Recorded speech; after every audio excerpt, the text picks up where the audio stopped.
Hey, what's up, everybody? Welcome back to the Midfield Podcast, episode 4. Today's topics, we're going to talk about the Gold Cup. We're also going to be touching a little bit into what FIFA's trying to do. And then the last thing we want to do is a quick special shout out to all of our followers who have helped us out with this last topic and told us how and why they got into watching soccer, playing soccer, and loving the beautiful game that we all like. What's up, fellas? What's What's up? up, man? How you guys been? Good. How was this weekend? It was good. It was good. It's good. The games, right? There were some Good nice games. games. There was. Yeah. That Mexico-Salvador game was pretty nice. Yeah, that was Yep. exciting. That was exciting. Shout out to El Salvador for Shout out to Wow. El Salvador. being the first team to qualify. Yep, they're no joke. They're no No joke. joke. They're, They're they playing can good. win. They are playing Let's good. Selecta. Let's select that, Um, bro. So, what are you guys' thoughts so far on the Gold Cup? Have you, so far in this tournament, we're getting ready to go into the knockout phases here. About to see some great matches. Yeah. What are your thoughts? I was surprised that the U.S. brought pretty much their B team, their young team. I thought they were going to go all out for the Gold Cup. I don't know if their team is really that up for winning the whole thing. I saw the Haiti USA game. They scored early in the 7th minute round against Haiti, and I thought it was going to be a wrap. Then I thought they were going to score more goals, but they struggled really hard. Honestly, Haiti could have easily tied it, and I feel like if Haiti tied it, Haiti could have won the whole game, but Haiti couldn't capitalize on some finishes. They had a lot of COVID absences, unfortunately, for their star teams. But against the second opponent, USA, who was it again? Daniel Martinique. Martinique. Yeah. They did win 6-1. I mean, it was convincing, but they struggled against Canada a little bit. They scored really early in the 20 seconds into the game, but then after that, it wasn't anything. So I don't know about this U.S. team. I don't know. We'll see how they do in the knockout stage. What do you guys think? Yeah, we'll see. We'll see. I think they're not. They're not struggling. I mean, they won all 3 games, but I feel like they're just not. They're not convincing. It's not convincing. Maybe in the group stages. We'll see. We'll see. Right. It's not convincing. But for me, like the team that has surprised me a lot is El Salvador. La Selecta. That is I guess I feel like I hear it on television all the time, like, oh, we didn't expect El Salvador to make it that far. But we really didn't expect El Salvador to make it that, like, play like that, like they're playing. And I guess you got to give it up to the coach. And the players that they brought out, they're really going for it. Yeah. And go ahead. That's so good. I was just gonna say that the Mexico came out to play, so the fact that Mexico only scored 1 goal and El Salvador had a lot of chances to tie it up, I feel like that game it was off of the deflection too. So I mean, yeah, that's what I'm saying. That's what I was gonna say. The deflection, it could have easily been a 0-0 game. Yeah, because El Salvador's goalie was on point. He was blocking everything. He was He blocking got like at least 3 1-on-1s and a couple like long rangers. So he was on point. I think El Salvador, I don't know what the coach told him at halftime, but they came out energized and ready to take on the game. Usually, we would have seen a team that would have folded and it would have been like a rout. You know what I mean? But it wasn't, and that's really good. It's really good for Central American soccer for teams to grow and be able to compete against Mexico, be able to compete against the U.S. Right. I like that. I like that because you see a lot of games ending up 2-1, 1-0. They're pretty close games. Usually Mexico would have beat El Salvador by a lot more, but now El Salvador's, you can tell they've been putting in work, and Mexico also put in work. They brought, I think, a lot of their A team, if I'm not mistaken. So they're in this to win this cup. So yeah, I think what we're seeing a lot of in Central America, or at least in the CONCACAF, is that like a lot of teams are bringing or really using their resources. So I know El Salvador and Mexico and I think Honduras too. They're using a lot of dual citizens. So people with dual citizenship, they're bringing let's say That's American kids that true. played for the U.S. national team. You know the the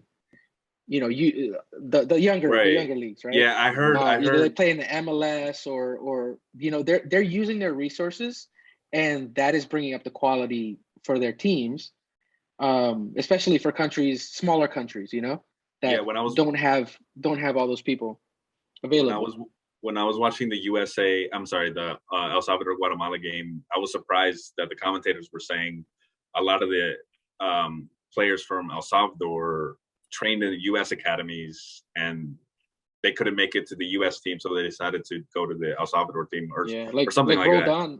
Roldan, his brother actually plays for the U.S. national team. He plays right back for the Salvadorian national team. But yeah, they both started out playing for the USA. Okay, which is pretty cool. I think it's smart. I think it's really smart. I mean, I wouldn't be surprised if El Salvador makes it to the final. Let's hope so. Oh, that'd be cool. That'd be nice. Get a little new blood in there. Not only get rid of the stronghold that is the U.S. and Mexico. Right. Speaking of the U.S. though, I am shocked also that they did not bring quote unquote their best team, especially because they did not qualify for the Olympics either. So they didn't qualify for the World Cup, not the Olympics. Like, you know what I mean? You have to at least bring back some trophies, some silverware. Get the country behind the team again, and that's something that the U.S. women's team has been able to do. Just when they see gold, they go and they take it. And nobody has been able to check them. So people like a winner. People like a winner. People like people. You know what I mean? People like teams that can win back to back to back to back. So I'm not sure why the men's team didn't come to this. I don't know if it's the coaches have given the opportunity to the younger players, but they need to get prepared because they cannot go another year without a World Cup. Right. Yeah. I think a lot of it is also because, let's say, their best players are playing in Europe right now. Two of them, I feel like a couple of them actually went to the finals. They went far with their teams. Like maybe they needed the rest, or they were just getting ready for next season. They did, but I think they should have actually brought the A team, like you said. Like it would have been nice to see. I somewhat understand it because the U.S. just competed in that new tournament, the Nations League, where the final was Mexico and U.S. and the U.S. did bring their A team, and maybe they just want to give them a rest. It's too much back to back, but at the same time, it's the Gold Cup. It's just like you got to bring your squad. You know what I'm saying? So yeah, I agree. Speaking of new things like the Nations League, FIFA has been rumored of bringing out some new rules, trying to change the game, tweak it up a little bit, maybe police a certain part of the world. Yeah. So what are you guys' thoughts? I mean, let me go run through some changes here. So one of the big changes are they want to do 2 30-minute halves. When the ball goes out of bounds, the clock stops. They also want to do unlimited subs, which I kind of like unlimited subs, but that's probably the only rule that I kind of wouldn't mind messing with. Kickings to replace throw-ins. I think that's the dumbest thing ever. And a 5-minute sin bin for a yellow card. I mean, come on. What is this, like hockey? You want to start, Dan? Yeah. I like Chamba said that the only thing that I would probably be okay with is unlimited subs. But the rest just seems dumb to me. It seems like if we're playing, Little League or something, like, I don't get it. I don't understand what would be the benefits of all this. I mean, if we've been playing soccer the traditional way for over 100 years, Right. I don't get know. I get that you may want to keep the players fresh and limit injuries, but that's why you have unlimited subs. Yeah. You know what I mean? I don't think the clock should stop out of bounds. I think it's gonna create a lot of stoppage. You know what I mean? You let the ball play, let the clock. That's part of the game. The clock's running out. That's part of the game. So that would really change everything. I mean, even yeah. television spots, and you wouldn't know when to go to commercial. You wouldn't know how long a game is going to last. Like right. It could be like 4 hours now because there's so many stops or whatever. It would be 4 hours. Yeah. I don't know. I think this whole thing. I mean, the limit. I don't like any of these rules. I think they're trying to maybe test the market. Maybe since there's a lot of new cups coming up, maybe they're trying to rest some players if they want to change this. But I mean, hopefully this is just a rumor. And I mean, yeah, 2 30-minute halves. I mean, maybe, I guess, I don't know. The clock stops when the ball goes out of bounds. I mean, that's very Americanized. That's basketball and football. I don't know if they're trying to attract more USA viewers. American audience.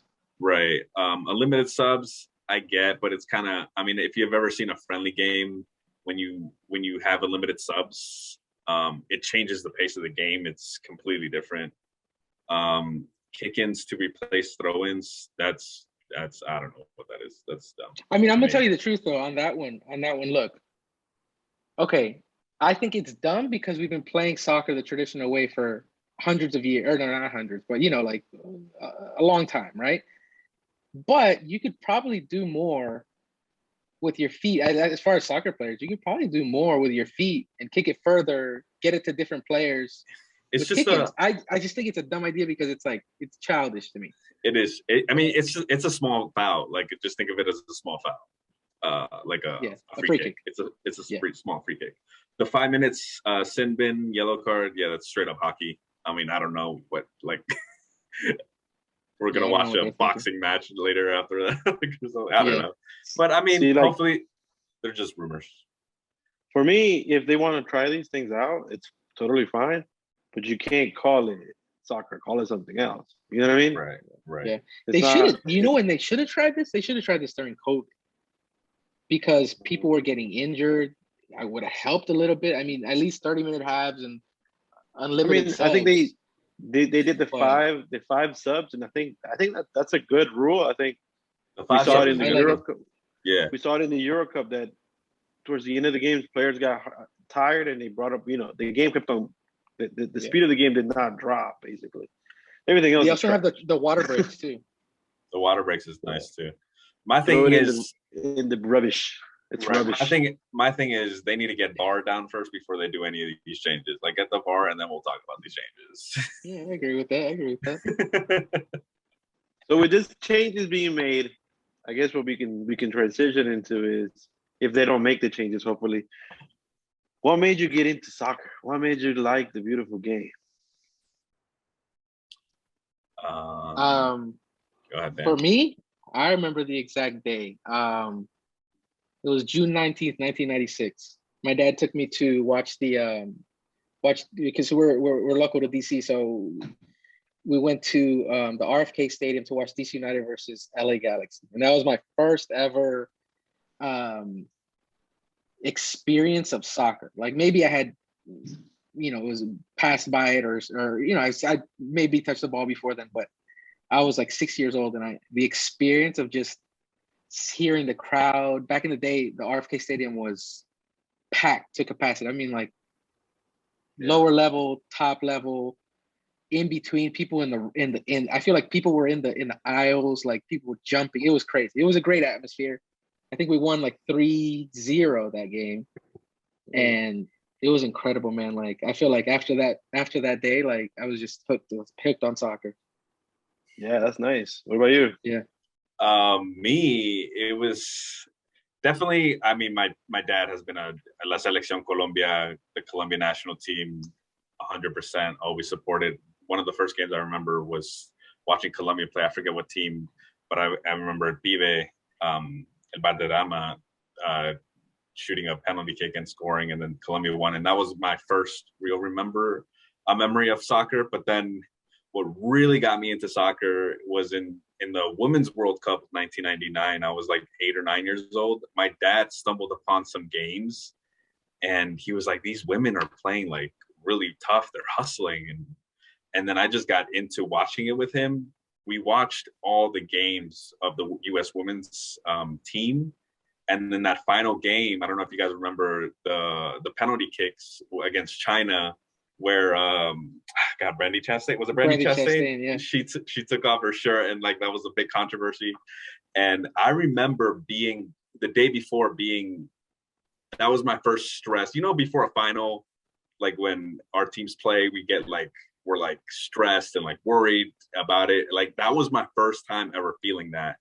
And ever since then, I've been a big fan of the women's U.S. soccer team.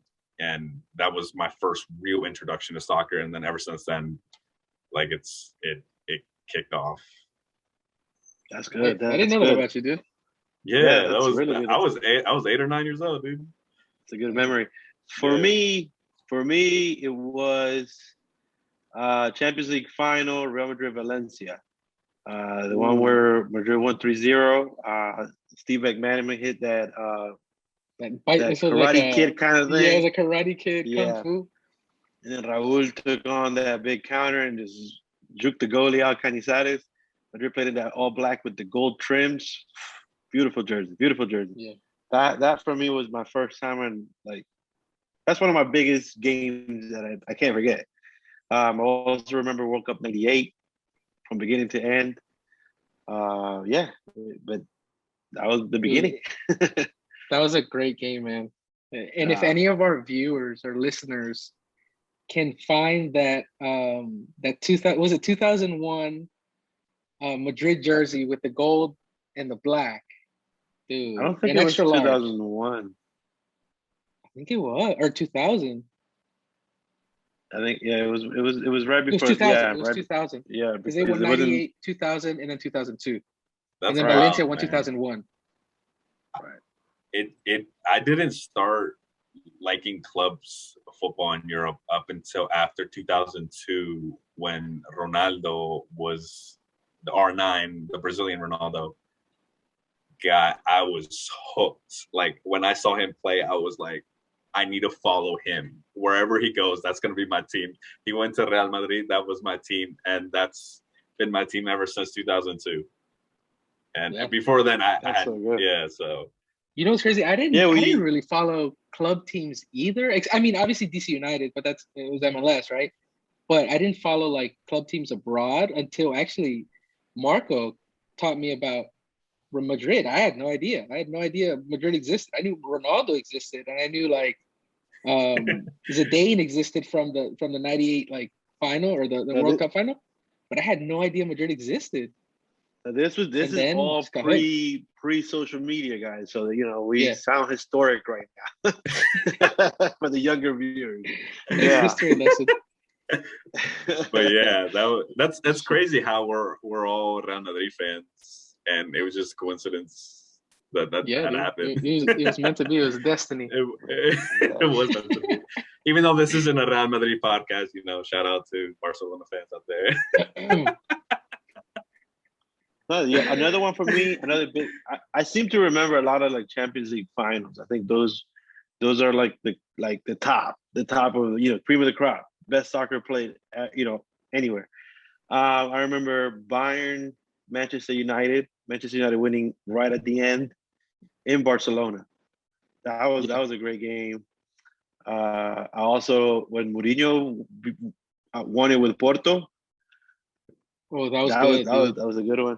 I didn't expect it. Yeah, and if you bring it back over here on this way, dude, all Libertadores with Boca, dude. Boca campeón, bro. Oh my God, Boca campeón is like Copa Libertadores. Me and my dad would watch that like when I was a kid every time. Like I was a huge Boca fan. My dad was a River fan, and it was hilarious. Me and him would go back and forth. Real quick. No, what were you gonna say? I was just gonna say, if any of our viewers want to see the Women's World Cup documentary, it's on YouTube. It's called.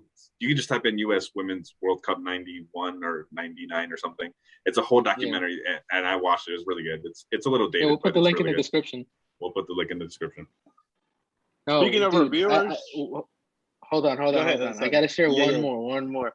Go for it. Do you guys remember? It was Copa America. think it was 99, where Colombia dominated. I think it was Argentina. 5-0. Argentina. Oh, dude, I remember going crazy that game. No, it was Palermo. He missed penalties. 3 penalties. He missed 3 penalties in one game. Wow. And that was he talked about that. He was pretty much, that was the downhill of his career. He never recovered from that. He went through a lot of depression after that, actually. Yeah, he missed. I saw his documentary too. Yeah, wow. I saw like a clip. He was just like not the same dude, after that. That game blew my mind. Like that was the first time I ever saw.